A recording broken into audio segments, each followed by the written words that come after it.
Icon star Allu Arjun political strategist Prashant కిషోర్ను కలిశారా?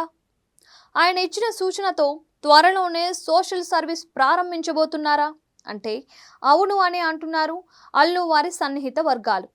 అల్లు అర్జున్ ఇప్పుడు icon స్టార్గా పాన్ ఇండియా లెవెల్లో ఎక్కడా తగ్గేదేలే అంటూ బాక్సాఫీస్ దగ్గర దూకుడు చూపిస్తున్నారు. పుష్ప సిరీస్ సినిమాలతో జాతీయ స్థాయిలో ఆయనకు మంచి గుర్తింపు దక్కింది. తెలుగులోనే ఈ స్థాయిని అందుకున్న అతి కొద్ది యువ కథానాయకుల్లో ఆయన కూడా ఒకరు. ఆయనకు ఫ్యాన్ బేస్ కూడా చాలా ఎక్కువ అనే చెప్పాలి. ఆయన పిలుపు అందుకొని ఆచరణలో పెట్టే అల్లు ఆర్మీనే ఉంది. భారీ ఇమేజ్తో పవన్ కళ్యాణ్ ఇప్పటికే తెలుగు రాజకీయాల్లో సక్సెస్ అందుకున్నారు. ఇదే బాటలోనే అల్లు అర్జున్ కూడా వెళ్ళాలి అనుకుంటున్నారు అని తెలుస్తోంది.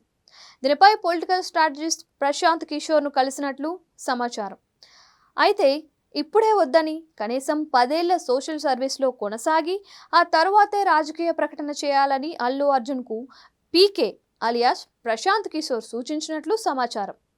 పీకేతో భేటీలో అల్లు అర్జున్, బన్నీవాసు, ఓ బడా పారిశ్రామికవేత్త కుమారుడు పాల్గొన్నట్లు సమాచారం.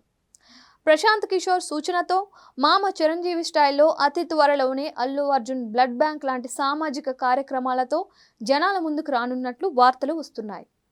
ప్రజలకు దగ్గరయ్యేలా తరచూ పలు కార్యక్రమాల్లో పాల్గొనాలని అల్లు అర్జున్ నిర్ణయించినట్లు సమాచారం.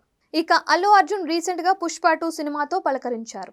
అంతేకాదు, ఈ సినిమా అతి తక్కువ సమయంలో 6 రోజుల్లోనే 1000 కోట్ల క్లబ్లో ప్రవేశించిన సంగతి తెలిసిందే. ఈ విషయం సంచలనం రేపుతోంది. అంతేకాదు, బాలీవుడ్లో కూడా పూటకో రికార్డు స్మాష్ చేస్తూ దూసుకుపోతోంది. ఈ నేపథ్యంలో అల్లు అర్జున్ రాజకీయాల్లో రావాలి అనే ఉద్దేశంతో పొలిటికల్ స్ట్రాటజిస్ట్ పీకేతో భేటీ అయినట్లు తెలుస్తోంది.